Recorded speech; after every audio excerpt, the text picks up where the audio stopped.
I'm a cultural resource coordinator here with Ontario Native Women's Association, and we're really glad to be here to be able to host International Inuit Day. We're going to be joined shortly by our elder. Fingers crossed, technology works out for you, but also for us here throughout the province. We know it's hard times to gather in this capacity, to continue to gather in this capacity, and we're really fortunate that you're able to join us here this evening. I'm going to just explain a little bit of what we're doing here today. I'm a Ojibwe from this territory of Robertson Superior area. We're based here in Thunder Bay, and that's where we're hosting our event from. So I just want to say Chimigwech for being here. Thank you so much. I'm going to wait for the high sign from our tech team who's here to see if our elder is joining us. But I just want you to know that we're gathering here today to celebrate International Inuit Day. We're accompanied by a guest speaker, fingers crossed again, else it's just us making a craft with you this evening. So we are going to be doing a craft as well. So I'm just going to roll through our agenda because it wasn't shared with everybody. And so our agenda is that we're going to do a little bit of opening acknowledgement of this you see here, which is an Inuit lamp. And so this lamp is actually Quilik, and I'm probably pronouncing it wrong. So I appreciate if somebody out there could give me a thumbs up or give me a heart if you're Inuit descent. Or a nook, and tell me if I did it right. So this Quilik was gifted to us by during our Onwa Inuit training here that was hosted in Thunder Bay in August, and we were gifted that by facilitator and artist Kajuk Kablalik. And Kajuk made this out of soapstone. And so what this lamp is, it's like a half moon shape, and what we put in it is whale fat or seal. And we were gifted these items to be part of our Onwa bundle because we not only provide services to Anishinaabe, Ojibwe, Haudenosaunee, Métis, but also our Inuit brothers and sisters as well throughout the province. And so we're really fortunate to be paying some time to acknowledge Inuit Day and giving a little bit more teachings and knowledge. As part of our cultural team here at Onwa, we had the opportunity to learn how to light a quilik, and we're waiting for Elder Annie to join. And she is just a real delight as an Inuit person who I was fortunate to meet over the phone. And sometimes that's how we connect. We connect by, we say it here, Gijimanitu, great spirit. And that's how we connect with one another, is we're put in each other's path for a reason. And for whatever reason you're brought here for more knowledge for your bundle, we say Chimigwech and thank you for being here. So with this event, we have our welcoming, which is going on now, followed by an opening prayer, and we're gonna light this quilik as well as my one of our support staff, Carly Costician. She's gonna help me light this because it's something that we're traditionally not. We weren't grown up with this. We have just been gifted this, but it's something we want to continue to work on our bundle. And it's a practical item that was used to cook from and to also bring warmth to your shelter in the far north. And it's something the women did because the women, same with our territory, very far in between. Our territory is known for our women who keep the fire, that sacred place in the home, because we keep that fire lit so our families could survive. And so this was a practical item, but now it's used in ceremony. And so we're going to keep this lit for the duration of our event. And I say Chimigwech to my sister from another mister for being here to help support that. And I just want to say there's going to be a survey at the end of our gathering here together, and an opportunity to win some prizes, participation prize, but as well as sharing some photos with us. So you may be entered into a draw. So we have a craft activity and teaching session with the rest of our support team here that are joined from our community development team. And they're going to be doing a Nook Shook. So the first 150 participants to register with us were gifted a little clay package. You got this and some various popsicle sticks.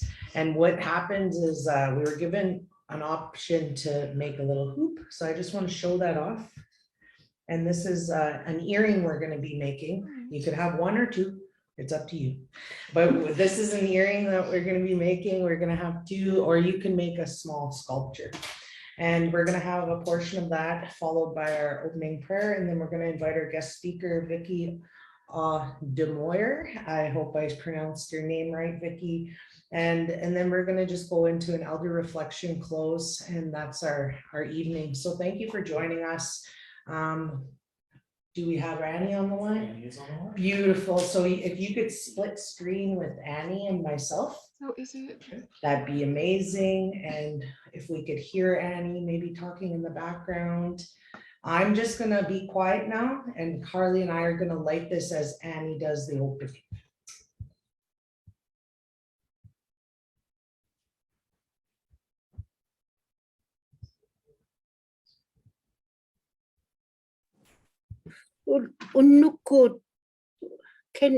Can everybody hear me? I can hear you. Bonjour. Hello. Unnukut nakomek ani sallowin ani itsivautalik sallowiniuunga qausittumiutat sajautsunga. Beautiful kullak, by the way. Nakume tamani pikataugun nakama ani itsivautas sallowiniutsunga. Inui ullungani kati makataugun nakama taitsumanialo aksoonnak palauman. Tana kullak unikau tikikalakay ng niakako. Kulliu kaluaktilugut ilangagut ilako titaw katanga takwa napak kiyumi panasi walau mata pualong ini temet juga lang ini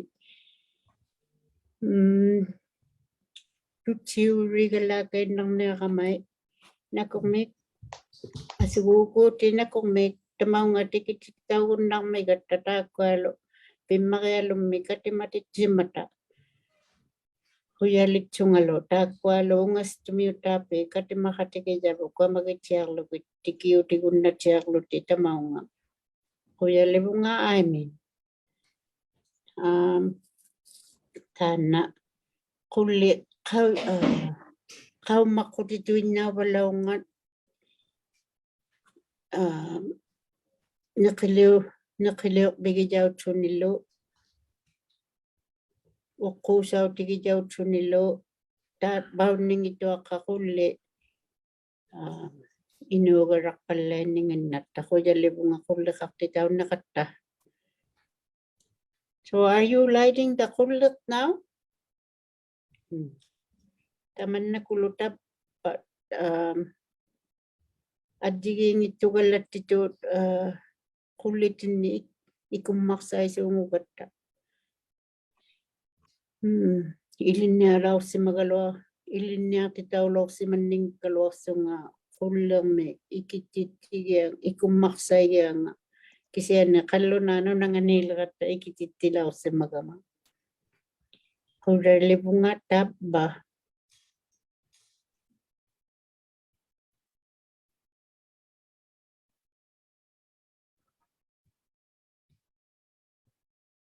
Do you have a little strip? Yeah, strip coming from the oil to the flicker? We do. We needed to add more though, it seems.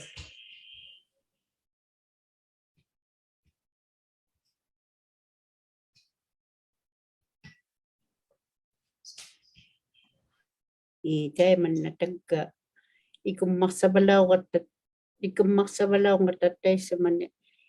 Ang nailo ilubigang mi kulikak tutubalaw ng ikalawang ngata. Ala ang uti mi kiyulong mi nasa balaw ngata. Ungas ito mo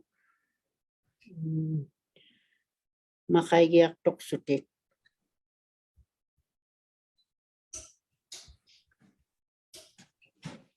Tamadya kulle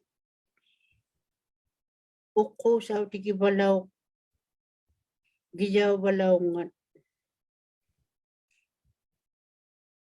Amalo unwa ko aswalo kau matitaw balaw ngimmat. Kau matitaw galatuin ikumak titaw galatuin naksuni. Kaya makulle kami niya ngimmat. Unwa kulo kau isaktaw balaw ngat. Kami jay kuti kami niya ngimma unwa ko.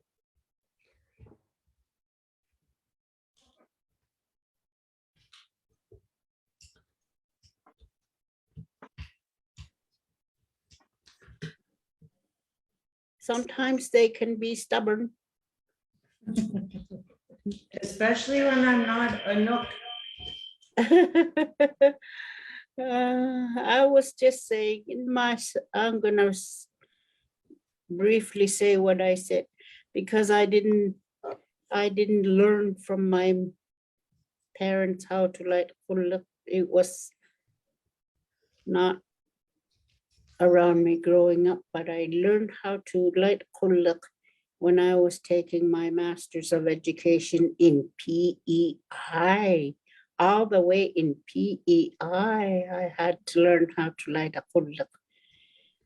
It's beautiful, it's soothing, it wasn't meant for like shaman or anything. It was to keep us warm, dry our clothes, and most back then the kulik had the sticks so that they could put a pot hang the pot to boil water and cook food, boil food, and on top of the stick they would dry their mittens and their kamiks, whatever needed to be dried.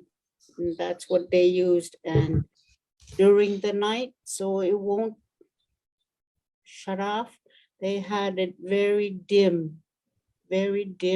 So, and the grandmother or the mother or any adult would keep it very dim so it won't shut off throughout the night. But while they're cooking, they would have it, the flames would be, excuse my English, but very higher than dim. Anybody have a question or? And did I mention that not only women had kullaks, the men hunters would have a small one to, if they needed something warm to drink or dry their clothes, and because men would go hunting for weeks and days and sometimes months at a time. We're keeping ours little like it's night. It looks beautiful. It's coming so nicely. I'm so proud of you. I haven't lit my kullak in a while, so I think I need to do that once I get home. Thank you It's so very, much. it's very soothing and calming, and when we have no power, we use the kullak, and it really warmed the house up, like in the main area, like if we're in kitchen, that it would warm up the kitchen so well, and it does really work. So that is what I know about kullaks, and you can pretty much make kullak out of anything. Like some used half a pan and cut it in half and make your own kullak. Question. There's a question for you. Yeah. They'd like to know what tool that you're using to guide the flames and what material are you burning? So maybe you could answer this, Annie, because I don't know how to pronounce our tool. Oh, that one. God,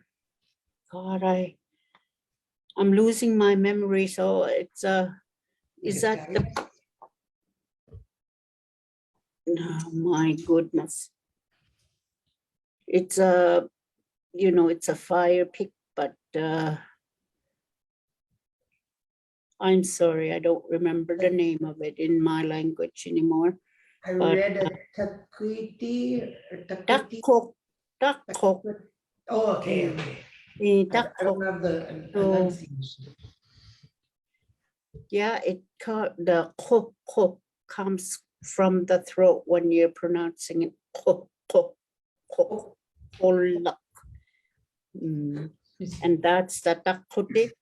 That little stick is takote. Thank you for reminding me. Hey, miigwech. Kuya namik takwa ikumasak tuapi. And what we're burning is actually what we were told to use in a pinch. Because we don't have like Arctic, like a cotton that is in the Arctic. We don't have access to that, and we were gifted a very little bit, but we were told that we could use around this territory, like cattail from the cattail reeds, or we could also use what we're using is cotton. Yes. Yeah. That's what I use too in Ontario, because I don't have access to our moth, and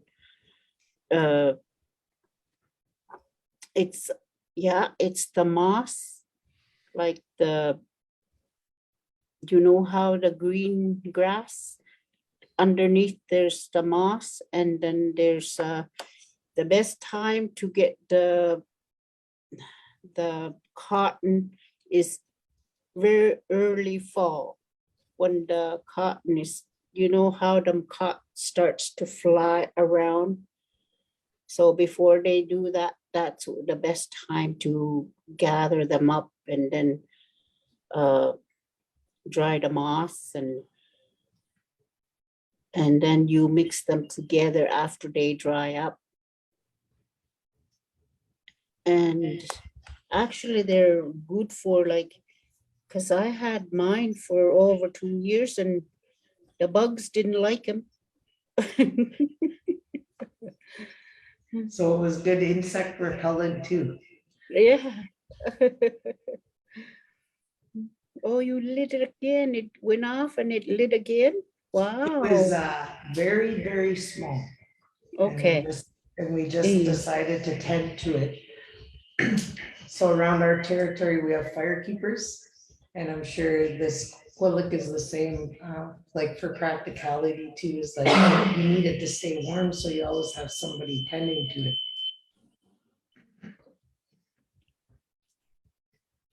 So that's why me and Carly are working the Quillic at the same time. Oh, good. Teamwork. Yeah. And yeah, it's a very resourceful. If you ever get stuck out in the land, or you just wanna relax, and it's just a relaxing tool, and very, it was a survival tool.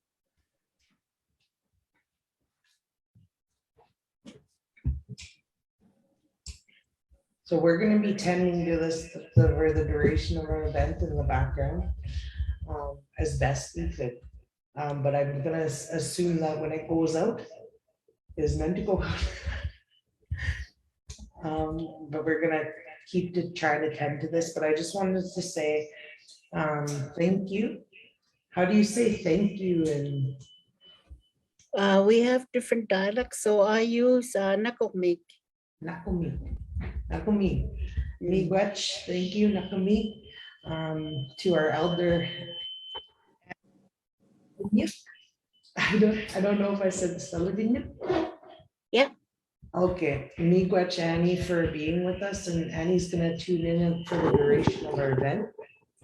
And also share some closing reflections with us at the end. So I just want to say thank you once again for being here and opening our space in a good way. Sorry for the feedback, I apologize. Yeah, some people are saying Kuyan Namik. It also means thank you, Kuyan Namik. And I use Nakomik in my dialect. Diane is talking, but I don't hear her.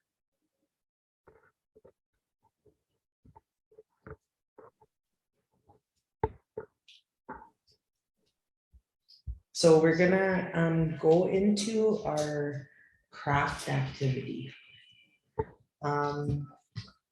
Is there anything else you wanted to share though with us, Annie, before we went into our craft? You're doing crafts? We are doing a craft. I'm gonna mail you a kit. Oh, nice. So we're gonna just do a switch around of our room because we have two other support staff here with us who are gonna be doing our craft activity and teachings. And anything you want to share about Annie during this would be helpful to us because you being one of our knowledge keepers here, and me just knowing Bungie from my territory, we say Bungie just a little bit. So we're learning a little bit about the Nukshuks, and what I was told about those is that they're markers and they're very respected. And I know that the territory itself has that as its symbol on the flag, and was used as our land markers for the people of the north of the region. And it has many different meanings and many different things that are part of that. And if you wanted to share a little bit more, feel free. Can I just say something about that kulit? Can you show it to me, please, again? Yep.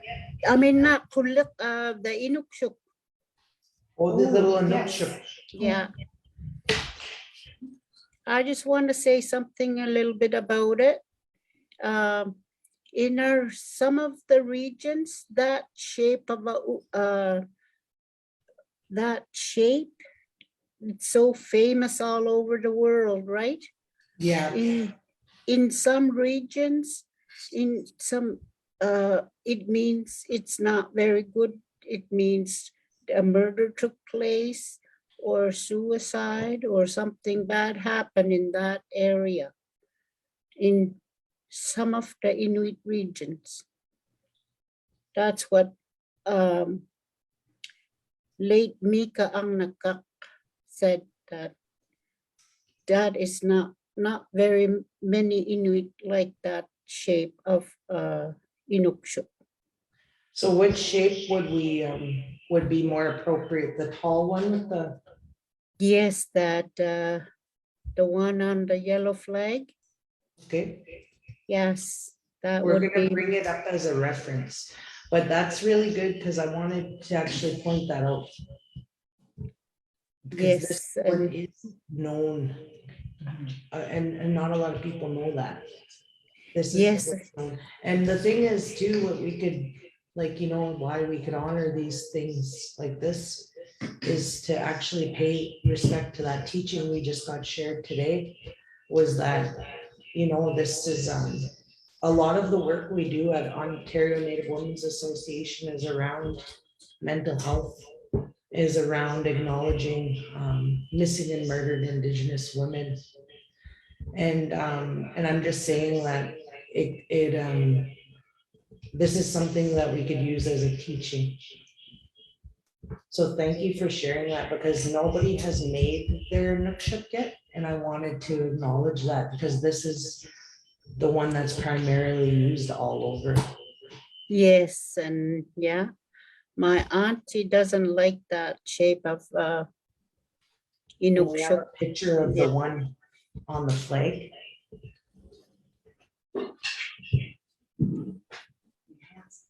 Yes, that's my auntie. She's an elder. She's in her 90s. She loves that. And a lot of elders, I think, were gathered and where they chose that shape of an Inukshuk. So Meat wedge. Ilali.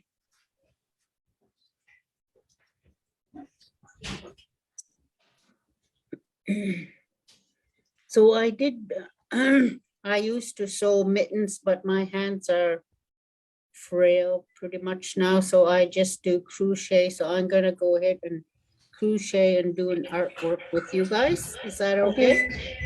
Meat wedge. Okay, so I'm gonna introduce a lot of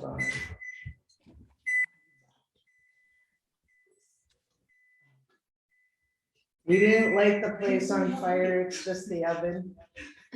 So we're hoping that everybody who got their packages could start preheating their oven to Whatever's on the package, so there's several different temperatures.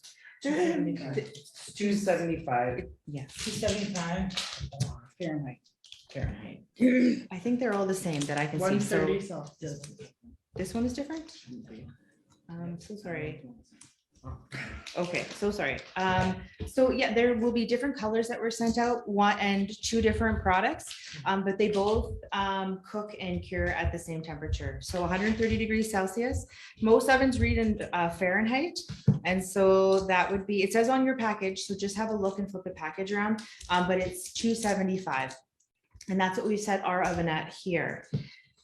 So we did do some practice playing around with the modeling clay ahead of time.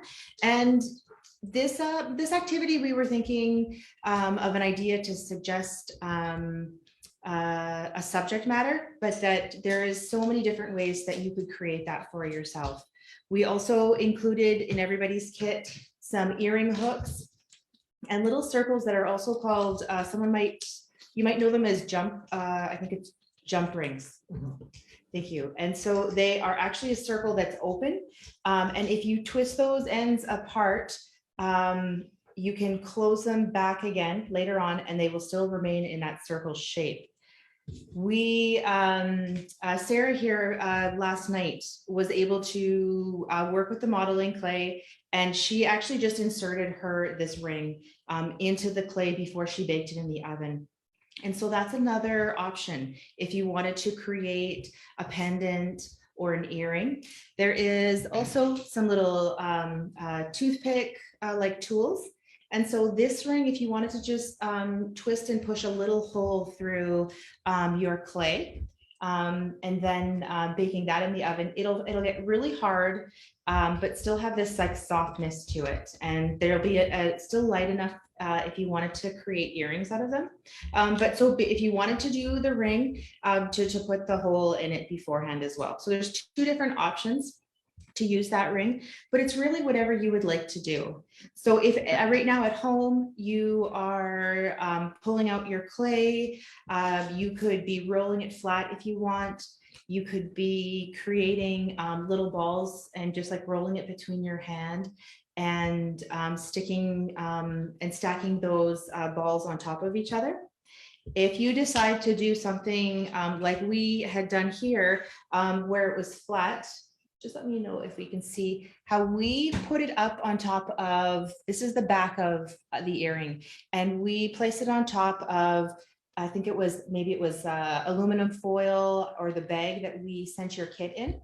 If you are going to roll out your modeling clay, put it on top of something that's flexible. Otherwise, it'll be very difficult when it's soft to pull it off of your table or your plate. And so we could always just, is the camera pointed down here? So we could just show Sarah here, she has rolled out her clay. What did you use to roll it? Was it just like your fingers, you're patting it down? Yeah. Pat's down pretty nice too. Okay, that's nice. So we have some of the tools there can be used in different ways. You could always roll it out if you had, if you wanted to use the toothpick. It might make it a little uneven, but Sarah said she was just able to pat it down nicely and make it smooth. And I'm gonna have to check the package again, just to once your piece is complete. We put ours in the oven sometimes for 12 minutes and sometimes for 15. We did a couple different styles. Yeah, about the 30 minutes. I think it's from maybe more of a bigger. So I can only see like Would you like to introduce yourself, anyone? No. There's just gonna be support stuff. They're like, get the camera away, but I'm just gonna introduce Kara Ortolin as one of our support staff, as well as Sarah McCart. Our lovely team here that ran around and looked for materials for acrylic and also have been working on their clay skills. By a show of hearts or thumbs up out there, who has worked with clay? Participants, anyone? Little thumbs up. Because in between our tutorial, we have about a half an hour dedicated for this session. So we will likely finish a little early, but we'll at that time we'll load up the time screen for a little break to go hydrate, go get a snack perhaps, and then to give Vicky some time to get ready. But I'm just gonna let you know I need to share a little story because I'm a storyteller, okay? And everyone could hear me out there. What's the small piece for? Real quick. What's small piece of? The small piece of clay or the tiny hole, probably this tiny ring. the ring. Yeah. It's to attach the earring piece to it. Thank you for, yes. Oh, there's some thumbs up coming in. So that tiny ring was actually just placed right in between like the top part of the, and Sarah will be demonstrating that as soon as they're done. Maybe could you show how we placed it? So You it's could put it painted. right through the main stone, or you could put it through like the one hand, whatever you feel, where like it's really a creative expression for yourself. So we're gonna use the other Anukshuk as a diagram as well, because I did want to bring light to this as the more generic, like everybody sees this one, and I'm really glad that Elder Annie was here to talk to that, because that is unknown for a lot of us, that Anuk is specifically for, you know, a marker for where some serious things happened and is not really through different territories is not really seen as a good thing. So there's this little one, maybe a little closer to the camera. I like that one. And see, that's the one like on the flag, Annie. Yeah. And so that's the one where, you know, we are gonna be using. And what Sarah did was just put the hook in and just clamp it in the back. So put it right through the modeling clay itself. What is And so that? she used one flat piece of clay. And what that clay is, then she worked out like the pattern itself. So that is clay? What? That is she's- a little bit of clay here. This is what you're gonna be sent. Is this little clay, modeling clay, and it's oven baked clay. I'll send you a little kit, Annie. Okay. So you could do it, and then I think Joris was saying the video recording could be shared. Or we could go and access the video at a later date. And for those of you who would like to send us any photos of your completed Inukshuk, or even photos of your family and your friends who are with you tonight as you're joining us and as you're making your own earrings, we would really love to see those. And Kara has gone out and she's compiled a large amount of gifts that we are hoping to send out to everybody who enters, sends us photographs or who has gone into the survey that'll be posted towards the end of the event and fills out the survey for us. So we would really love to hear feedback from you on if you enjoyed this event tonight, and if there's anything in the future that you would like to ask us to an event to put on. And there is an option if you do not want to leave your name and your contact info, if you want your survey to be anonymous, that is also possible. But for anyone who wants to have their name put into a draw for one of the gifts that we have, then please leave your name and your contact info or your email at the end of that survey. And any photographs that are sent, we will assume that you would like to be entered in for a draw so we have 2 separate draws, one for surveys and one for photographs. And maybe before the evening's over, we can bring out some of the gifts that we have for the draw. Lots of wonderful things. Does anybody have any questions right now as they're opening up their packages? Are they having any difficulties, or have they had any successes that they want to share? Is anybody making something different than earrings? Are they just doing a sculpture? We'd love to hear from you. I'm not buying an oven. Can I make it and bake it after? Absolutely, yes. And can you paint? Yes, you can paint it. Some of our clay looks like stone. But if you want to add a little bit of like sealant to that to shiny it up or paint it different colors, it's totally up to you. After it is oven baked, you could paint it and just dry it out as normal.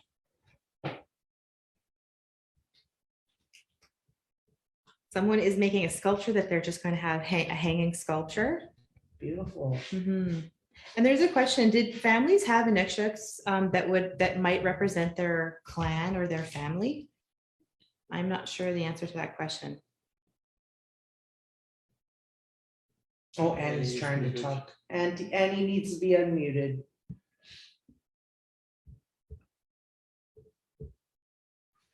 We unmute? We might be able to unmute you, Annie. Just one one moment. second. There you go, Annie. What was the question? You had a question, or did I misunderstand?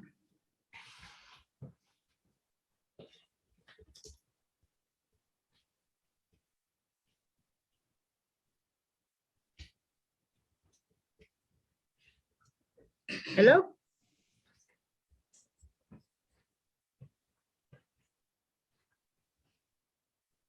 Okay, so if anybody is already at that stage where their oven is heated up and they're ready to put their sculptures in the oven, feel free to do so. We also have some other, not secrets, but we just learned some mistakes along the way here that if you are able to put something like a piece of parchment paper or even aluminum foil underneath your sculpture on top of a pan, that will make it be easier to pull away from that surface. We had one that we placed on top of a pan and put it in the oven. We had to wait until it cooled before it was safe enough to pull off, because it is a little fragile when it comes out of the oven. And so just wait until it cools down, and then it'll reach that firmness and have that structure that we want. Mm-hmm. So we have some people saying that they're making earrings for coworkers.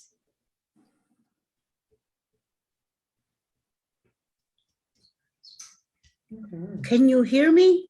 And how are we doing? Oh, Annie was talking. Annie, we're just trying to turn up your volume. Is everyone able to hear Annie? Oh, yes. Okay. It's just us, Annie. We're just trying to turn our volume up. Okay. We can hear you now. You're echoing, but okay. No, I thought you had a question for us and I didn't quite understand what was the question. So There maybe was a question. Just one moment and I can repeat it. I do apologize for the feedback and the echo, everybody, but there was a question that did families have their own Inukshuk that would have represented their clan or where they were from? I never heard of it. It was just like landmarks and was also used for like if you were out caribou hunting and you put a whole bunch of Inukshuk, make a row of Inukshuk to keep the caribous or the herd or the whatever animal you were hunting. That's how they used to keep it was like a fence kind of thing to keep them together. Like so they can catch the to get some meat.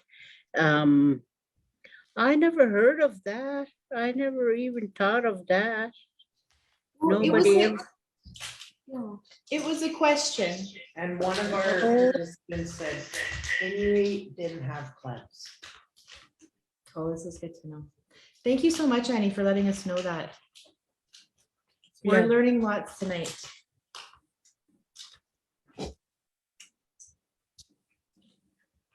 You know, one of the Inukshuk has a hole in like in the Okay. body and it If was it doesn't seem like there's any questions right now. Any more questions, but please feel free to keep sending them in. We might be able to type any response back if anybody has any questions about their sculpture or their clay. And again, feel free to send us any pictures of your progress and how things are going. And Janine, how are you doing there? Wonderful. I'm doing well. Okay, fantastic. So we don't have time for that little break unless you guys want a 2-minute-er. I still got the acrylic burning. you must be really We're warm. working along here just great. And I just want to say chimigwech to our support staff for helping. They're in the midst of putting this in the oven. And so why would they put a hole in it, Annie? Like put a Yeah. hole in, Oh, I put a hole in the top of mine to add the, well, they put a hole in the top like of the clay to add the hoop. But in the Inukshuk, somebody was asking, why would they put a hole? Oh, yeah, I was talking So if and somebody wants to make theirs into an earring, oh, sorry. And I was saying that one of the Inukshuk, they at the body part, like here, to show where to show it used to be like something like a GPS of how to they would align the hole to where they're supposed to head to go home. Do I make sense? from what I heard, yes. Okay. Thank you, what, Annie. yeah, And Danielle said yes. Miigwech. So what those Inukshuks were, and like Annie was explaining the landmarkers, and when they would go hunt, they were almost used as to guide the caribou into one space, like corral them in a fence. But also the Inukshuk was used as different markers and a welcoming to greet people into different territories is what I believe. And also underneath to store your meats and store your game. And then people would kind of manipulate those markers as they passed and put different markers up to say, hey, I borrowed some of this. That's what Kajuk shared with us in our training and our teachings, was that it was almost like because everybody is built on community in that territory there, because it's always food is a scarce and hard commodity, but everybody works as a community to feed one another. So when they put their landmarks over where they kept their wild game, they would actually allow people to take from there, and then you would get with the opportunity to give back down the line. That's it. Correct me if I'm wrong, Manny. Sounds good. Oh, chimigwech. Hmm? What does Okay, we're gonna go into our next session, and I want to thank Annie for being here and talking to us a little bit more about the Inukshuk, giving us that really valuable teaching about that one that we showed that was displayed. This one here is that this is a teaching moment for all of us. None of us really know that this was for that, and that's for us to take and put it into our bundle, put it into our mind now that we know what that means in a lot of different territories, and we might be offending people. So it's really good to ask. And when we have the opportunity to have our elders and knowledge keepers here, we ask. So I say chimigwech for that, and chimigwech for your time and your teachings. And we're gonna invite Vicky, one of our knowledge keepers, facilitator, workshop facilitator, and somebody who's learning about her own culture and reclaiming her own culture and identity. And I'll let you share a little bit more about yourself, Vicky. And I just want to say chimigwech for being here. Thank you so much. I don't got the Inuit thank you down yet. By the end, I'm gonna have it. So I'll let you take it away, Vicky, and there'll be Q&A portion for Vicky of the last 15 minutes of her presentation. So, chimigwech. Nakumik. Hello, everyone. Nakumik, first off, I want to say Nakumik to Annie. It's just so beautiful to hear our language. It literally is music to my ears, and I could just listen to you all night. In fact, I would love to hear,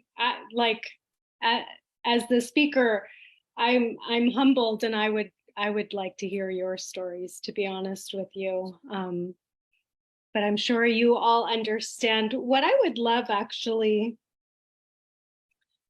is, I think I have the stage,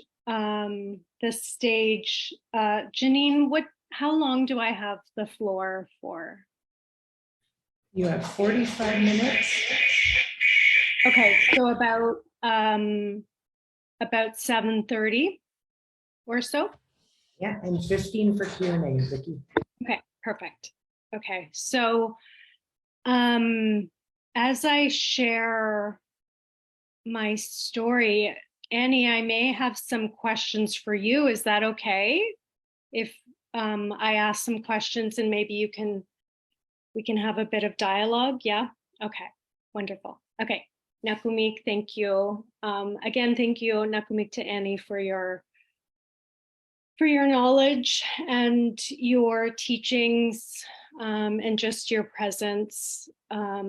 Again, I'm humbled. And Nakumik to really everyone here, and to Janine and Monique and the rest of the team at Onwa. I'm so grateful to be here, and really to celebrate and share International Inuit Day with all of you.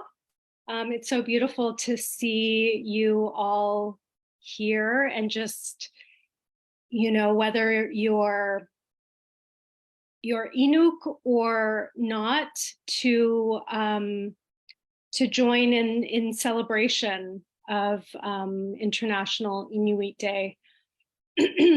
And again, thank you to Onwa for creating this space and sharing your celebration as well with your audience. It's so important.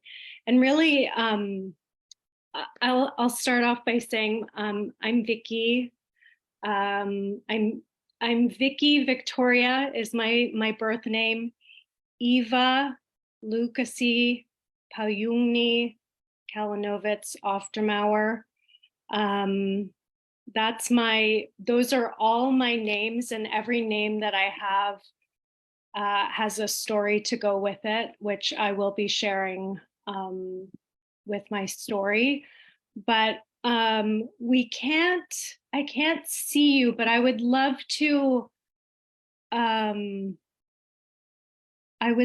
have you kind of join the conversation. And, I can see some of the messages or some of the comments coming through. But I would love if there's anything that I share that resonates with you, if you could, give me a heart or a smile, or, just let me know if something I share, if you resonate from.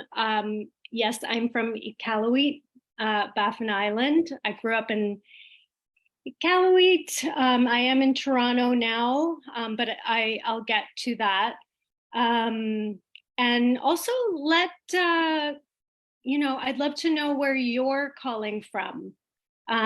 So I'd love to see in the chat where you're calling from, and why you came tonight. What compelled you to come to this event tonight. I'd love to kind of be in dialogue with you, and also to connect. So Thunder Bay, amazing.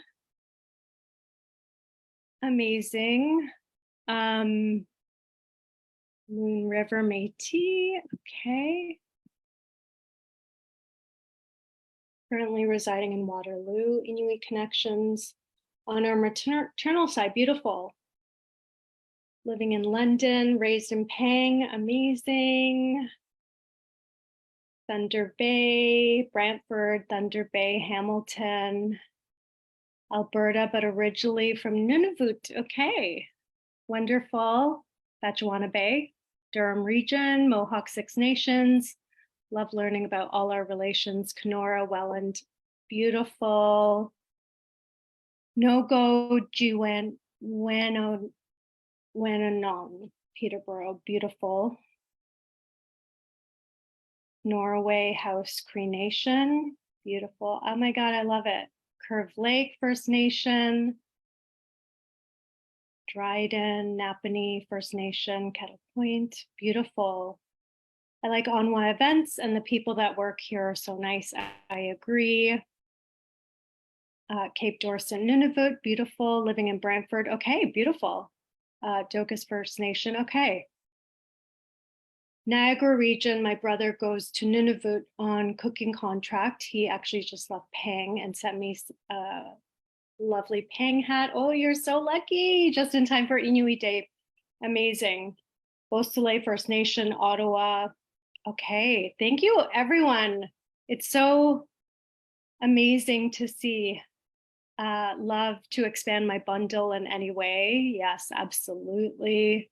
I don't know about you, but to hear stories, to hear our stories as Indigenous peoples, our stories heal. I know I have healed through hearing your stories, so really that's why I love to share my story, because I just think we heal through our stories, or not even think, I know. Yeah, I come for the stories and teachings and stay for the crafts. Absolutely. Ottawa, love Onwa workshops. I came not knowing what to expect, but I'm glad I did, because I learned about the Inukshuk. Absolutely. Yeah, Nakumik Annie for that teaching. It's funny, that's the second time that I've heard that. And I just heard that for the first time about 3 weeks ago. But I can see, it makes sense. We had to have communicated that too, right? When that was our mode of communication, was letting our fellow Inuit know that,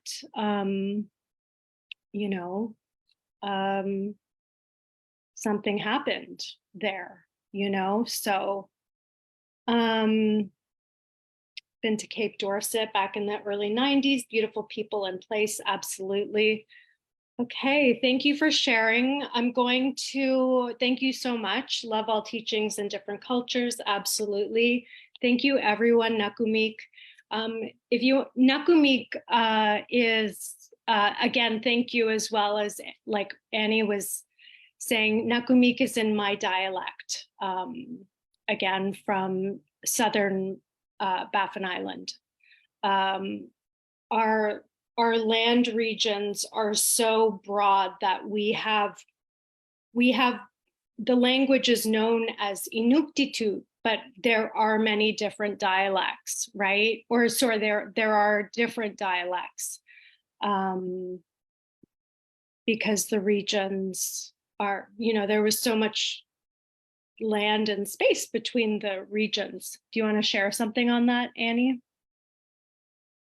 On the languages, or sorry, on the different dialects? Yes, we have so many dialects. I can't keep up anymore because dialects are changing too. Language is always changing. Me being from northern Quebec, where my parents were relocated from northern Quebec to Resolute Bay in the early 50s. We kind of mixed, because some people came from Pond Inlet to Resolute Bay, and my parents coming from northern Quebec to Resolute Bay. We kind of mixed the Pond dialect and the northern Quebec dialect and sort of made our own dialect. Right. So dialects are always changing, and I just can't keep up with it. Right.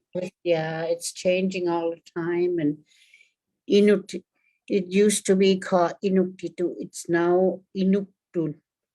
Inuktun really means it's about our cultural, it's about our language, it's how we live, it's us Inuktun.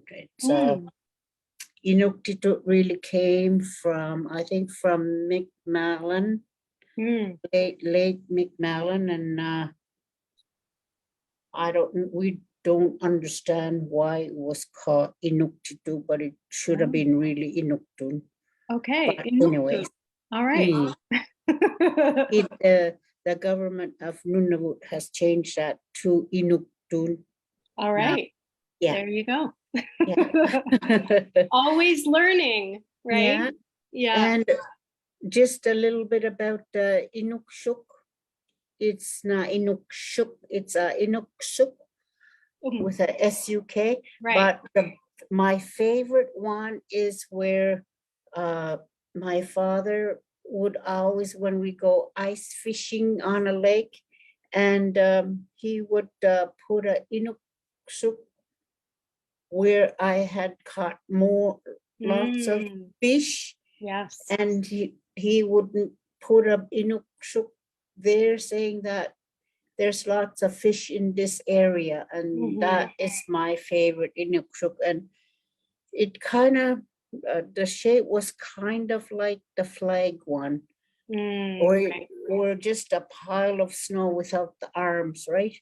Saying, that is the best fishing area. That's where all the fishes go to. Yes. So, again, really important information, right? Yeah. Yeah. So every time I go ice fishing, I try and look for the Inuksuk. Oh, that's where the good fishing area is. So yeah, it really has so many.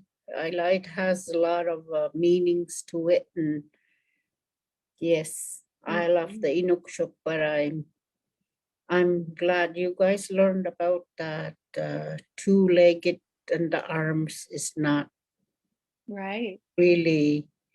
They should have asked first before it became like national. Right. International, right. Yeah. Right. Yeah, absolutely. Yeah, Nakumik, thank you.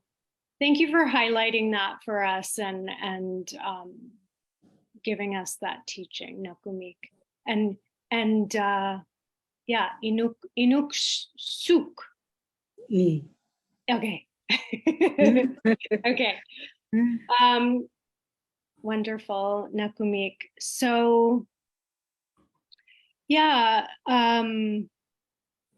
you know, as I mentioned earlier, I grew up in Iqaluit, in Nunavut. At the time, it was Frobisher Bay, and at the time it was part of Northwest Territories. This was in the 70s, and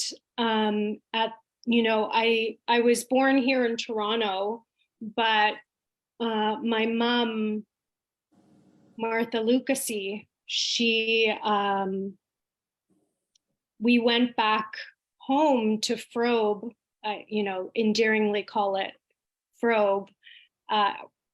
So we went back to Frobe. I don't know, I was like a year and a half was when, my family went back. So my mom was Inuk, my dad was Hungarian, and my sister and I went. So we lived as a family in Frobe. And at the time, Frobe was about 1,500, population. And, by all intents and purposes, I had a happy childhood. I mean, living in the Arctic, for folks who have never been to the, to Nunavut or the high Arctic, it is just absolutely, I'm biased, but it's the most beautiful land on the planet as far as I'm concerned. It's just, it's a magical place. That's how I remember it, is living in community, land as far as the eye could see, sky as far as the eye could see, northern lights dancing above us, and just everything was majestic, right? And it was so beautiful, being in community, and this, in the high Arctic. And maybe this is for folks who grew up on reserve. Our doors were not locked. We could just, we just always visited friends and family, and the doors were open, and friends and family would make us a tea, would give us bannock, we would have country food, so it was such a beautiful way to grow up, especially as a child, camping on the land, and like Annie was saying, like going ice fishing, and camping in the summer, and just fishing all day. And my mom was just she caught fish like like so many, and my sister and I would clean the fish. That was our job, was to clean the fish. So it was, I remember a happy, beautiful childhood, playing on the land and sliding down the hills. And oh my God, it was just, I feel so privileged to have been chosen by, all of creation, or whatever it was that made me creator, that made me Inuk, the privilege of being Inuk, and I'm just so grateful. And when my sister and I were about 9 and 10, we got sent down to Toronto to live with my Hungarian side of my family. So, and my mom and dad stayed home. They stayed back in Frobe. And my mom, she taught us about our culture, but she didn't, there were things that I learned after, that I didn't hear about while she was alive. She passed when I was 17.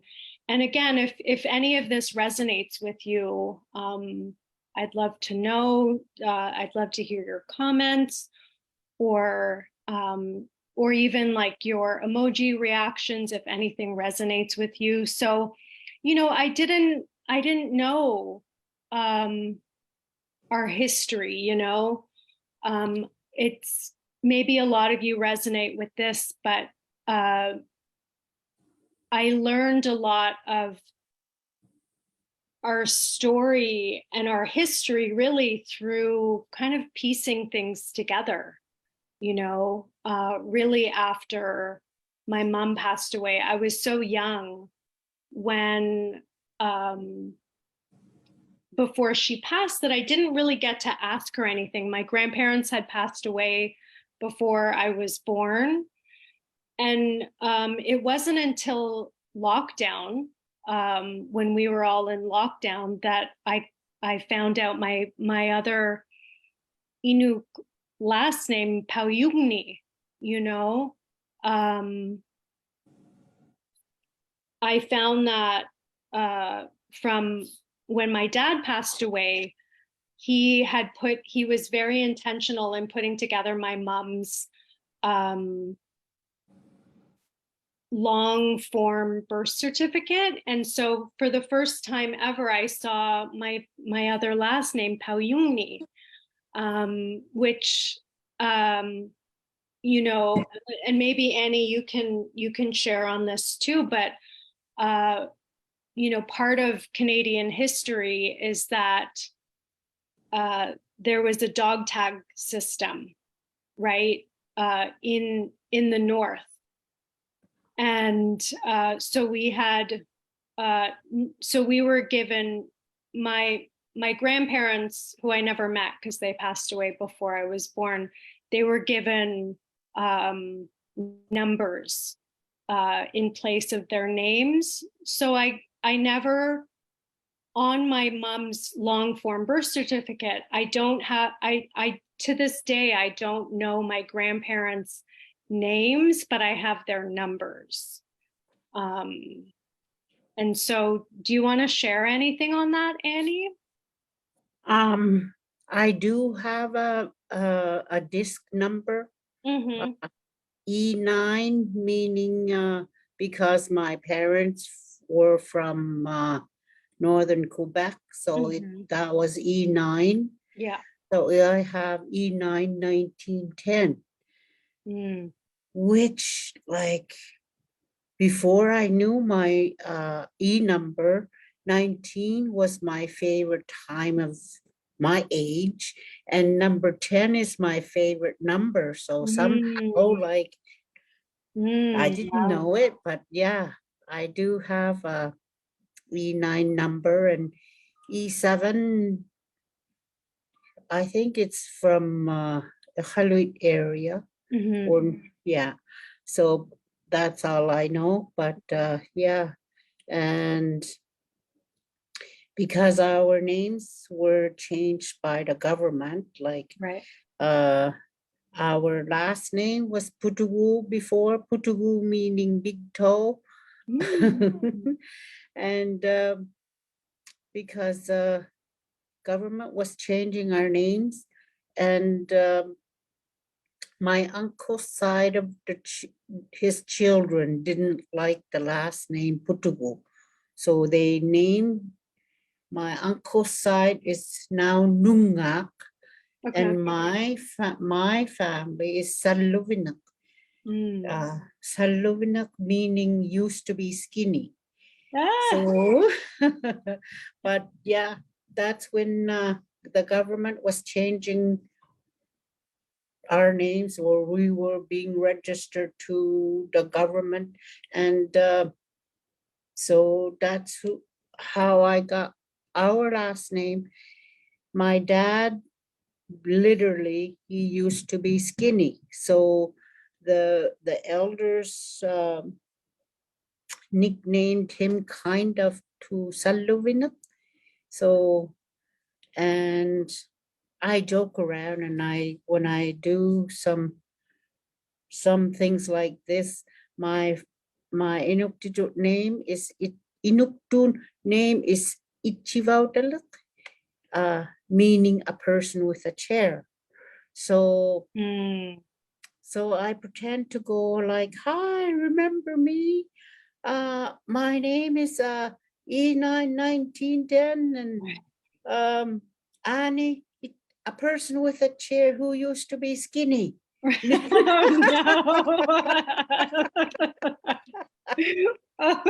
So yeah, I like telling that, and because our names do have meanings, and some of them literally, like I said, my father, he used to be skinny, and his real name is Nastania in Inuktitut name, but the government couldn't remember it, so they named him Daniel.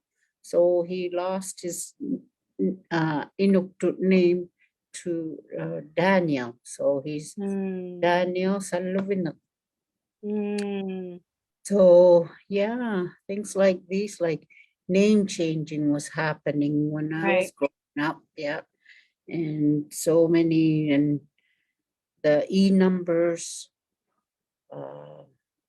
I didn't think I had one until my dad passed away, because he kept my my E9 number in his wallet along with my picture.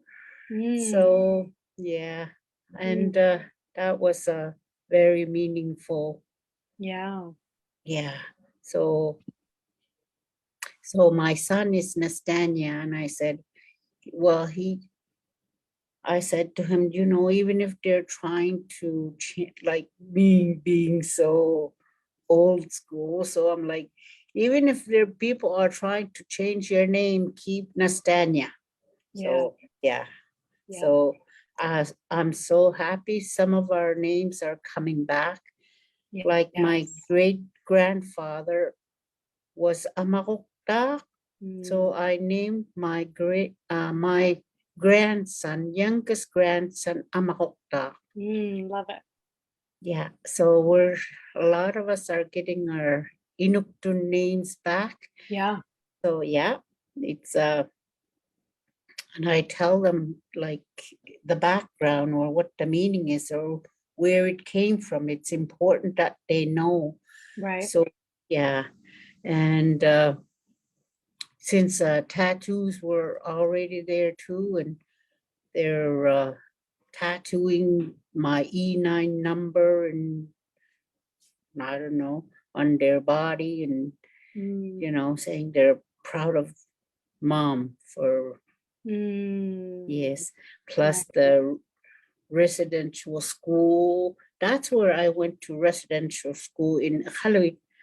Ah. Yeah, at the old Ukuvik residence. I wonder if you know my mom, Martha Lucasi. Is she related to Nevi Lucasi? I don't know. Yeah, it's hard. So I don't remember Martha Lucasi.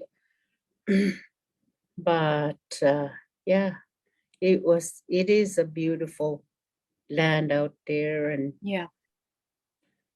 one of the thing I'm always looking for is when an elder told, we were in a conference, and an elder said, there is an egg on the land. It's an earth egg that we're not supposed to break. So when I go out in the land, I'm always looking for the egg. It's an earth egg. So I hope to see it in my lifetime. So I am really curious and really want to see the earth egg. Yeah. It's fragile like an egg, the elder said, and nobody's supposed to break it. And Mm.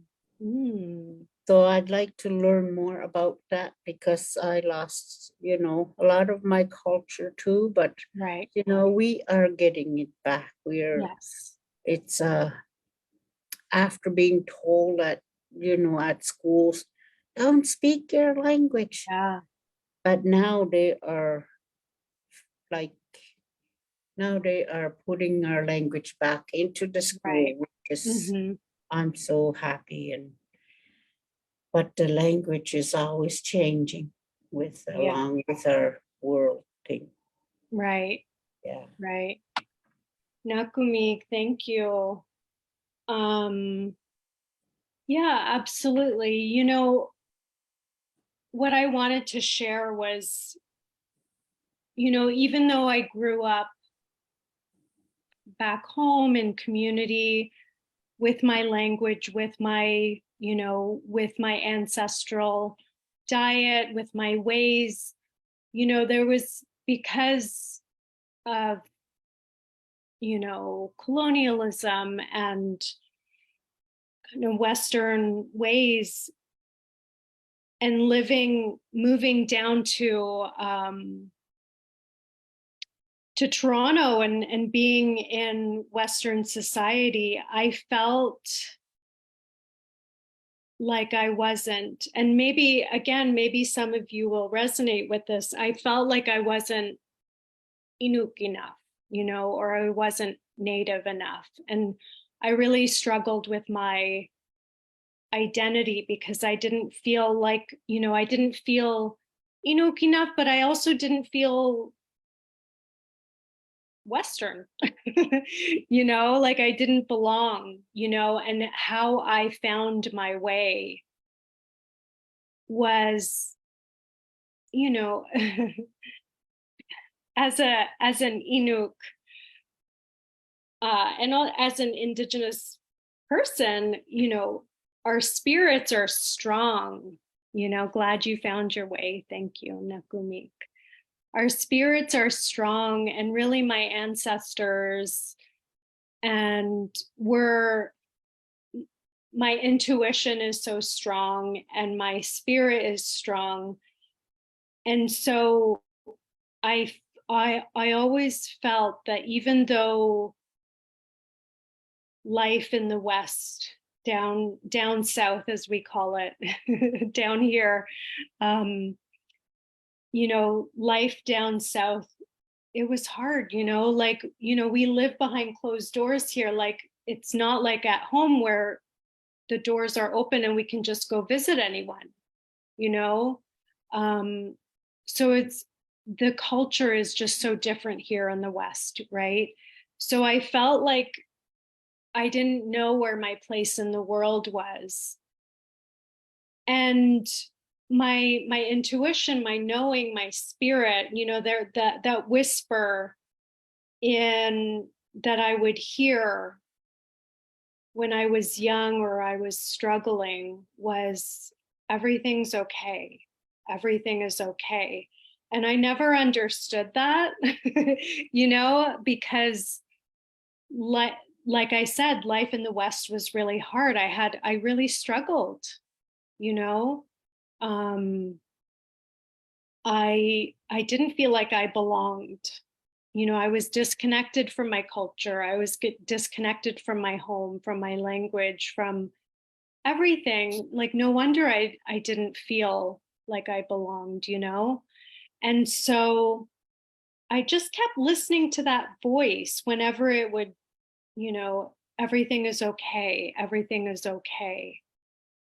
I didn't know who it was or what it was, but I kept listening. Has anyone ever had that? Where you have that feeling or that your intuition. I used to be ashamed being a Native woman. Now I'm so proud. Absolutely. Absolutely. Again, it was such a different time back in the day, where the times where, the Western education system wasn't teaching true history. And so, yeah, feeling like we didn't belong, right? When I was younger, and even now, anytime I heard anything sort of Indigenous dialogue or song, it would bring me to tears, right? Because I felt such a disconnect and loss for the culture. I wasn't able to understand or have knowledge of. Yeah, I struggle by Nakumik for sharing, Clara. I struggle by others because my hair is blonde, right? And people question my native status, right? I have full status, and my grandfather was signatory of Robinson Huron Treaty. I'm proud of my heritage and ancestry, yes, and do teachings also, but still feel not accepted. I am so happy to be able to learn and share my culture. Nakumik Patty for sharing that, and Nakumik everyone. Natasha, I'm so happy to be able to learn and share culture with children. Absolutely. Nakumik, to you and your children. I relate with what everyone's saying here. Lorna, I did not grow up with my culture into some old legislation. Thankfully, it finally changed, and I'm claiming my culture and who I am in my heart. Yes, and learning my language. Everything you're saying is how I have felt. Yes, absolutely. Danielle, after losing our matriarch, my Nukum, I am leading the way for our family and making sure our young ones are learning. Absolutely. Mika, Huyan, Meek, for your teachings to both of you. Nakumik, thank you, Mika. I relate with what everyone's saying, like not feeling native enough, not being accepted. I have felt all of that. And really, what I would offer is to Nakumik, thank you. We all work together, absolutely. Like what I was saying earlier, we heal through our stories, right? I'm so sad yet happy to hear, absolutely, that you're not alone in this feeling. You are not alone. That's why I highlight sharing this aspect of my lived experience, is that I felt disconnected, but I had this knowing, native spirit. Our native spirit is so strong. Our native, we were, colonization and, residential schools and day schools. My mom, I found out during lockdown as well that she went to day school as well, and so this is a literal attempted removal of culture, of language, of our ways, right? They were successful, let alone removal of life. So many kids didn't make it home, right? And so there was this systemic attempt to remove our culture, remove our language, remove our ways. And yet you cannot remove native spirit. It's just so strong, And so, yes, and so when I have felt this way, I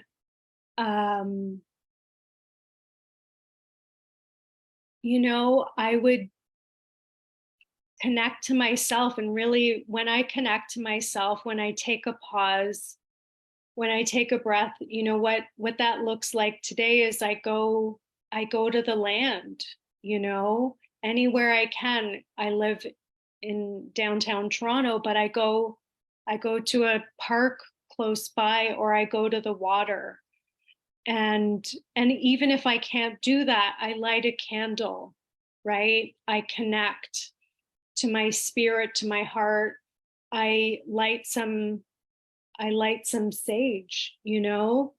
I know this isn't our teaching, but it helps me, you know, really anything that helps. I'll put on, you know, Inuit music, right? On my Spotify, you know, so it's anything that can help reconnect to ourselves. And really all of that to say, when I connect to myself, what my ancestors tell me is that I am Native, I am Inuk, and I don't need to, you know, I don't need to be any different. You know, whatever it was that created me, all of creation made me perfect. So that's what I offer to you, is that I know that sometimes are challenging. Sometimes it's hard and we are not accepted, right? But what I offer to you is that to remember that creator, that all of creation, whatever it was that made you perfect, you know, and that there are no mistakes. There's no mistakes that, you know, I've had to reconcile, that there's no mistake that I grew up in community and now I live here. And, you know, my hope and my intention is to go back home to work, you know, is to work and to again, to share anything I can to turn that, you know, turn that disconnection into connection, to turn that feeling of, you know,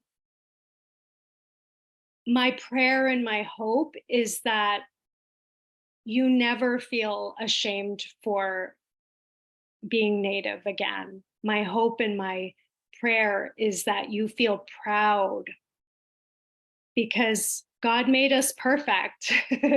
You know, Creator made us perfect. And we are here, you know, we are future ancestors, we are future elders and knowledge keepers, right? And our children need us to extend our pride to them, to extend our teachings in any way we can. You know, Western systems really attempted, and it continues, this attempt at removal of our culture and removal of our ways, but our spirit is so strong and that you can't remove that, right? So what I ask you to do is to connect to yourself, connect to your culture and to your cultural teachings. You know, we're running out of time here, but I wanted to highlight the IQ principles, which are, Annie, maybe you can help me with the pronunciation of this. How do you pronounce IQ?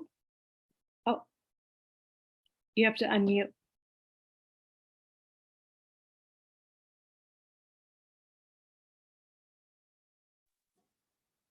Inuit, how di majatukangin?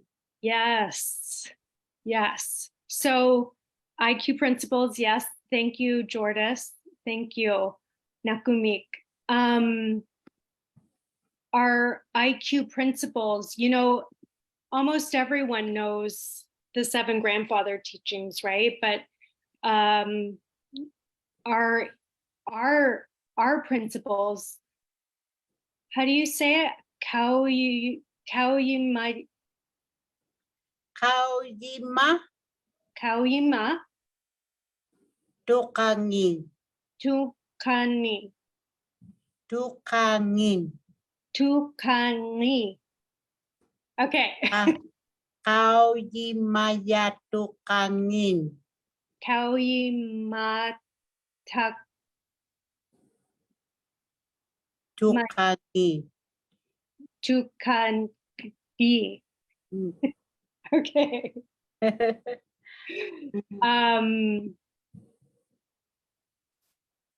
You know, yeah, most everyone knows the seven grandfather teachings, but our IQ principles, which a lot of people don't know. I know, again, I didn't learn, you know, my mom we didn't learn these, right? And so I wanted to share these principles in the chat here. So let me see if this will work. Oh, oop, message is too long. Okay. Let's see. Will this work? Okay, there you go. So I was able to post. So these are the IQ principles. Forgive me. I'm not going to pronounce these, but respecting others, relationships, and caring for people. Fostering good spirit by being open, welcoming, and inclusive. Ooh, there you go. Serving and providing for family and or community. Decision-making through discussion and consensus. Oh, thank you for Nakumik for sharing those. Development of skills through observation, mentoring, practice, and effort. Working together for a common cause. Being innovative and resourceful. And respect and care for the land, animals, and the environment. So, you know, these are when I go through challenging times, I intentionally seek my ancestors. I intentionally seek my ancestors who survived for thousands of years in the harshest conditions on this planet, you know, and again, just how innovative and resourceful they were in not only surviving, but also thriving, you know.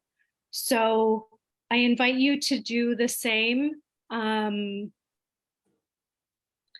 If this talk served you, I would love to hear from you in the comments. Which part did you resonate with the most? Which part, or what do you take with you today? As our time is coming to a close, but what resonated with you the most, or what are you taking with you? Which parts have you felt the same? I would love to hear in the message. It's affirming we have experience that connects our hearts. Absolutely. We are not alone. Yes. Your spirit is strong. Absolutely. Absolutely. Yes. Nakumik, Nakita, for sharing. My pleasure, Tabitha. Thank you so much. My pleasure. Clara, this was beautiful. Thank you. I'm so thankful that others share my feelings. Yes. And as a people, we are connected regardless of time and space. Absolutely. Absolutely. Nakumi, Clara. Danielle, I think groups of women is such good medicine. Oh, absolutely. I love carrying new knowledge and appreciate the stories. Hearing others are having similar struggles feels like we're not alone. Absolutely. We need each other, right? We need each other and we need our stories to know exactly that we are not alone, right? I don't know about you, but I felt like I was alone, that I was alone in my struggle, but I'm not, we're not, and this is the power of sharing our stories. And this is why I speak for a living now, is I share stories and I shine a light on my beautiful culture. My Inuit culture. Today I'm a public speaker. I'm a cultural educator. I do workshop facilitations and trainings, all from an Inuit perspective, because I get to share my culture for a living and do what I love, which is talking about my culture and talking about my home.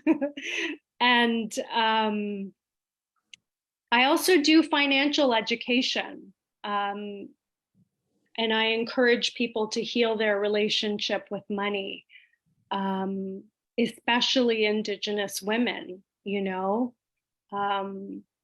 because it's so important for us. Again, it's something that we weren't taught, right? Nakumik, thank you so much. Spirit knows who we are. Absolutely. You are not a mistake. God was not wrong. We are made as we're meant to be. Absolutely. And community reconnects us. Yes. Nakumik, Nakumik, Nakumik. Sarah, thank you for sharing. There's always something new to learn. Thank you. We are never alone. Our ancestors are always with us. Yes, Patty. Many have to realize everyone is brought into our life for a reason. Yep, absolutely. Nakumik, Natasha, greatly appreciate your field of work. I think maybe in the future I would love to be able to work. Yes, absolutely. Yeah, money is my biggest struggle. Yep. Can I speak Inuktitut? So I knew Inuktitut when I lived back home, but I lost it living here in the South. So I'm relearning now, but I don't have, I don't have people to communicate with on a regular basis, but I'm learning slowly, or I'm relearning slowly. So I'm going to put my contact in the comments here. If anyone wants, I'll put my Instagram and my email. I don't know if Onwa, if you ever want to do financial literature, or if anyone is at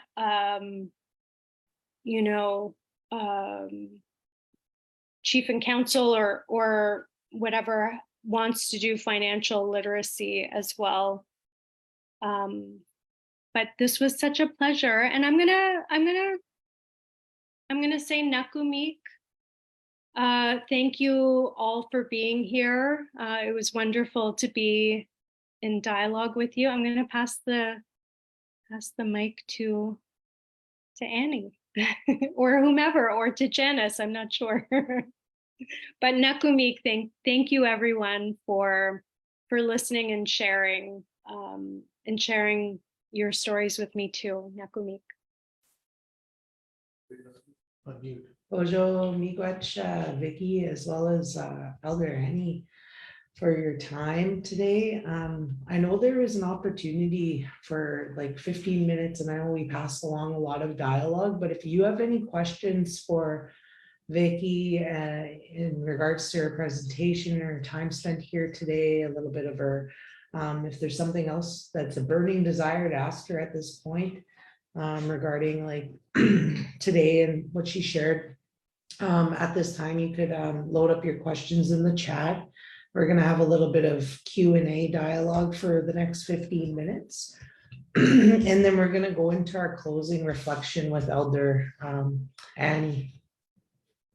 So we've had to start and go our Gulik a couple times. But we're trying. Carly said just once, and that's because I was slow on, she's like, cotton, cotton. So I want to just appreciate everybody and their open and honest sharing in the chat, as well as Vicky. The storytelling was something we reflected on here as a group, something Carly wanted to make mention of, just that how imperative it is for all cultures and traditions to continue sharing our stories and continue sharing the dialogue. So if you see any questions there, Vicky? I don't see any, but yeah, let me know. I put some question if anyone has any questions for myself or Annie. I put my contact there. I put my Instagram where you can. I'm also starting a YouTube channel where I'll be sharing about culture and also my financial, like healing your relationship with money as well. But I would love your questions. Who has questions? Some of our questions in the chat earlier for Q&A at the bottom was just regarding our crafts and regarding the difference of an ukshuk or an uksuk. Yeah. Yeah. And I just wanted to see if I was just reading. So Jimmy Gwetch, thank you. Thank you. I loved what Annie was saying about the hudluk, just how calming it is,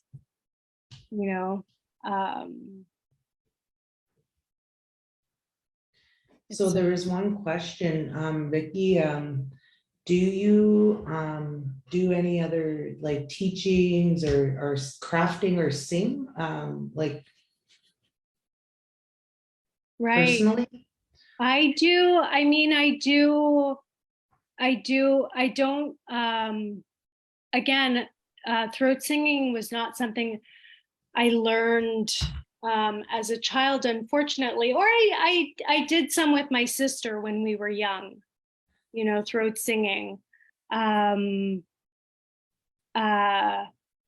So again, it's something that I want to learn. So I do singing through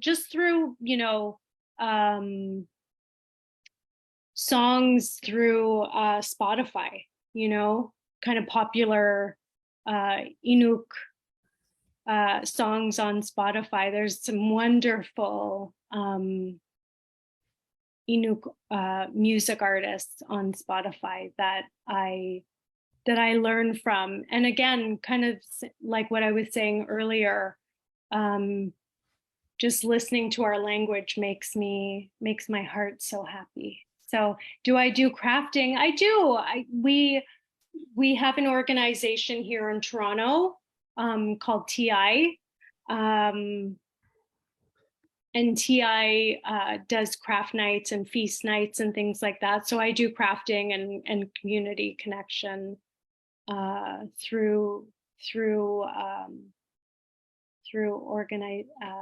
organizations. What is my favorite story / teaching? So this is for all.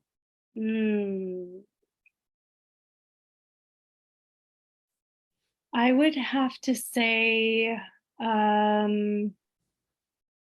mean, Sedna, the most famous, as far as I know. What would you say, Annie? What's your favorite story teaching? I would love to hear.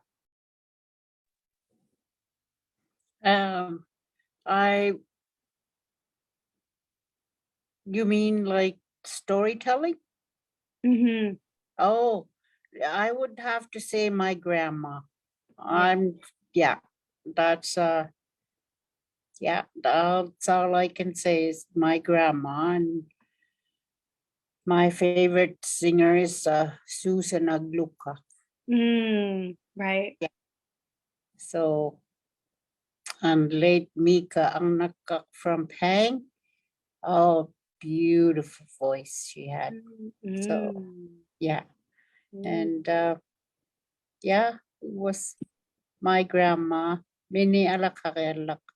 So she always perked us up and with some Right. stories. Right. Oh, Yeah. you're so blessed to have your grandma or have had your grandma.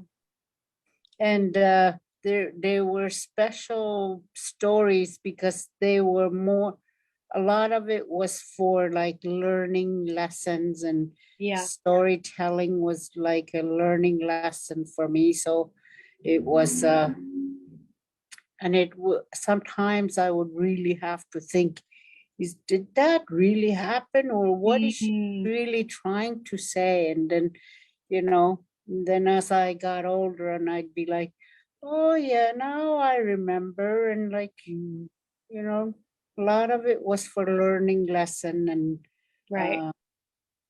for growing, and you know moral, I mean, what do you call that? It's like, I'm sorry, I'm getting tired, but Right. it's yeah, learning lesson and trying to grow properly and do good things Right. too.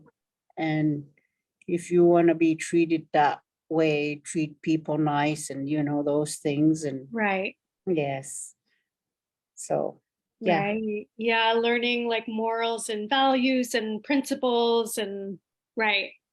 Mm-hmm. Beautiful. Nakumi. Yes. Yeah.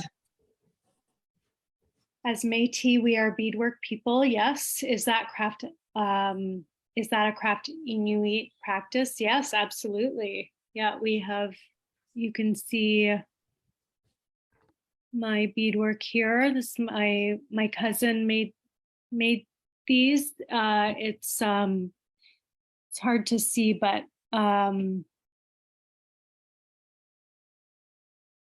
it's a slipper. You can see here. Yeah, beautiful earrings. I love them. And then this beautiful traditional necklace. One of our elders here in Toronto, she made this. My sister gifted this to me. So yeah, absolutely. Do you bead, Annie? Did you learn it? Yeah. Yeah, it's funny. My sister beads. I don't, I bead again through community, but it's not something that I practice on a regular basis. The necklace is gorgeous. I agree. I love it so much.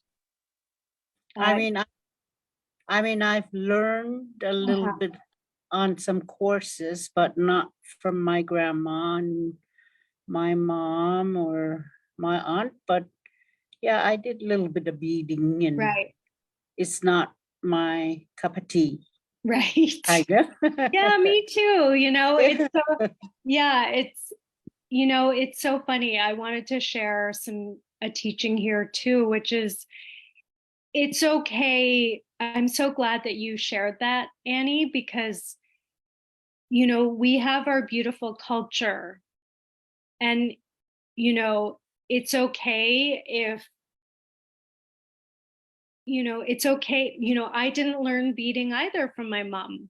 I don't know if she learned from her mom. I don't know, but it's okay.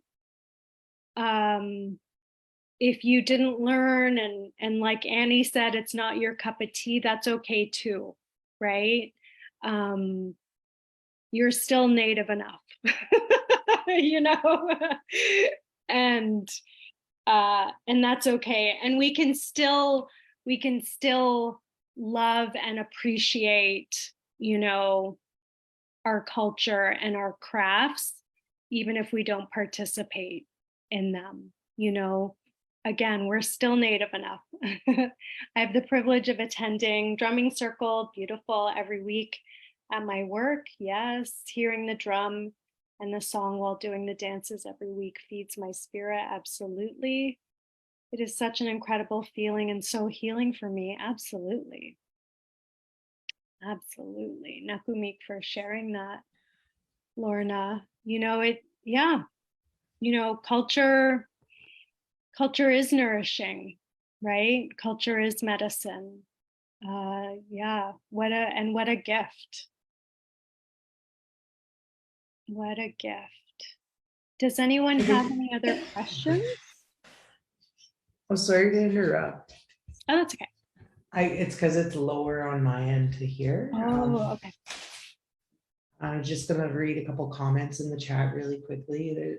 Somebody's daughter's a fancy child dancer and soon to be jingle dress dance, and she's working on a couple things as well. And that's all about what we were sharing here today about that knowledge, the sharing of our stories, the sharing of our spirits, and that I really like that you said, we all have each other's, everybody has individual gifts and something they bring to the circle. And just Yeah. because it's not our heritage or not our culture or our background, there's things that we bring to the circle. That's why I put Carly in this position. She loves to play with this shkode, this fire. She loves to tend to it. And I knew that she loved that. I'll get it going, I'll sit there, but she loves that. And there's certain things that people are gifted to do, crafters. I'm not a crafter myself. Really? But I appreciate everybody's comments, and Vicky's contact is in the chat if any questions come up or how to reach her. I just want to say thank you to you both for being here. Thank you for the open dialogue shared amongst you. I want to say thank you to our young participants as well. There is a 6-year-old Sophia that wanted to say her thanks for the evening. There's also made mention about how drumming and the singing is so impactful, and those are gifts that people carry. I never knew that throat singing is traditionally a game, and that you kind of one up the other person and then you bust out in this big laugh. And I'm like, I'm really glad that the Inuit people are just busting out deadly anti-laughs too, just like us over here. Totally. You could hear us at a big hall over here. Oh yeah. And just having a good time. But that laughter is healing and that medicine is healing. And that's one of the gifts I carry. And so I'm really grateful and honored to be your MC this evening for our International Inuit Day. And I'm gonna share just a little bit about, so please, even in the chat, share the beautiful items you've made. We have a couple here that were made. They're already pre-packaged in bags, going to be sent out as gifts. This is one of them here, one of our team made. Beautiful. Lower. Oh, wow. Okay. There we go. I don't know, backwards camera. Yeah. I don't know how to do the thing that you do with your makeup TikTok brushes. Okay, you did like that. And so I want you to share what you made. Some people said they were going to make wall hangings. Some people said they're going to make a tiny miniature. And to share those teachings and that knowledge that you gained here, and correct people. It's not bad to correct people when we know the knowledge. Agreed. And when we were given an opportunity to carry that knowledge and make our bundle that much bigger. So I want to appreciate you both, but I want to also extend my appreciation to our support staff and everyone from behind the scenes for putting together this event, especially our tech team who have been on the ends of this. We have CJ and Jordis from our Onwa team supporting us, and I want to say Chinigwech to them. Also, if you could show CJ some of our gift items. They'll be packaged up a little nicer, but we have multiple books and resources. There's some children's books in there. There's a poppy that is going to be coming, and that's made of seal skin there as well. So that's one of our gifts. And there's also another gift bag going to be given for anyone who sends us a picture of what you've done or the time you spent with your family in a virtual setting. Please send us a picture of your craft so we could share it out on social media. And also send us send us any comments or feedback in that survey. The survey link will be put on Facebook as well as shared in our chat here this evening. And we're going to be collecting those surveys right up until tomorrow afternoon. And then at the end of the week, we're going to announce our prize winners for this event. Beautiful. So I Can just we- wanted to say Chimigwech, thank you. Those Yes. were my closing remarks. And we're gonna have Annie just give us a little bit of reflection and maybe close us in a good way, a little bit of prayer, send us on a good way together, and then we're gonna call it an evening. So Miigwech again. Nakumek, koyan nami, at sualo, Vicky, tusang naktami, ilisang naktami, iminakaw ibalik kan naktapi umigama, inasaw lakalawakama, aswalo, koyalikay nakong akoyan nami, nakumek. I'm just a summary, saying thank you, Vicky. That was awesome. It kind of reminded me of, hey, I was kind of forgetting me again. So it kind of helped me to say, yay, I'm Enoch. It's okay. Because for so many years, sorry.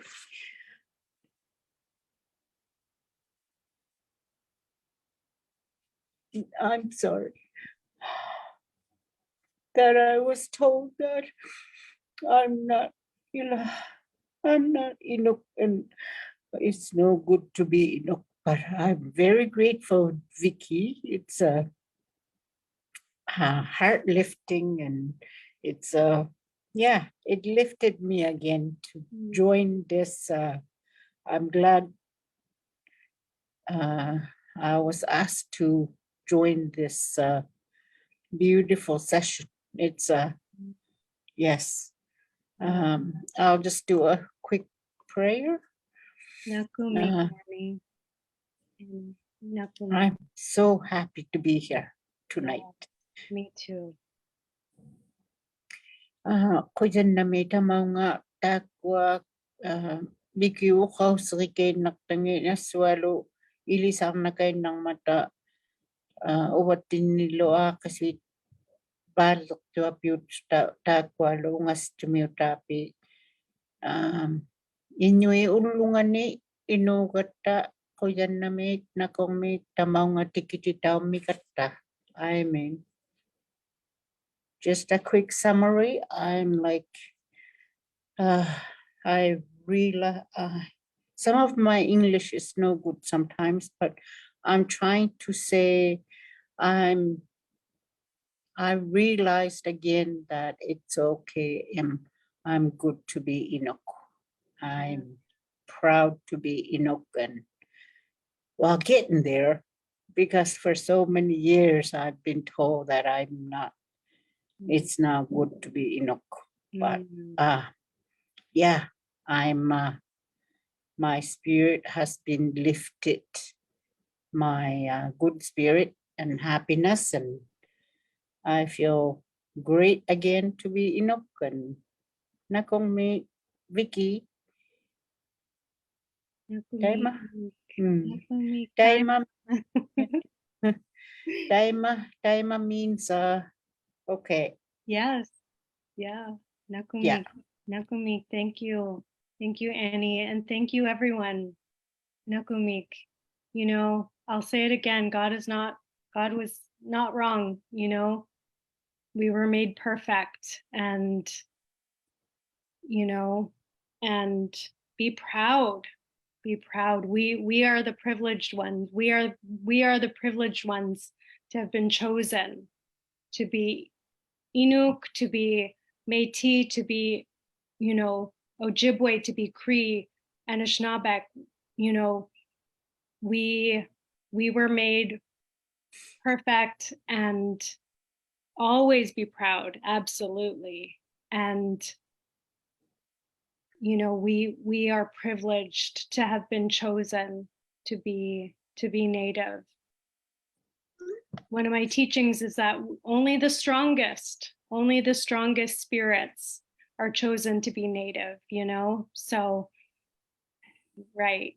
So, you know, I would love if you want to take a photograph and tag us on Instagram, that would be fun. You know, what's Anwa's Instagram? What is it? Such powerful words. Yes, absolutely. Nakumik for sharing your heart and your emotions, Annie. Nakumik, thank you.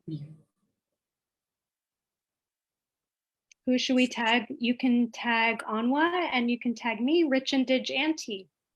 So I'm Rich and Dig Auntie on Instagram. Rich and Dig Auntie.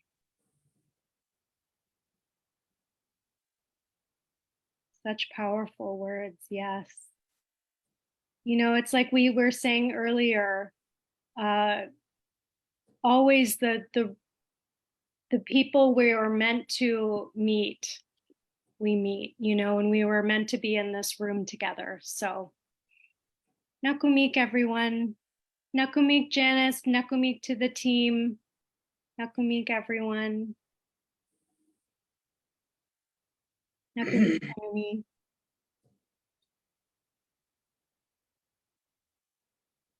Pamapi. Good night. Nakumik. Good night. Saima. Nakumik.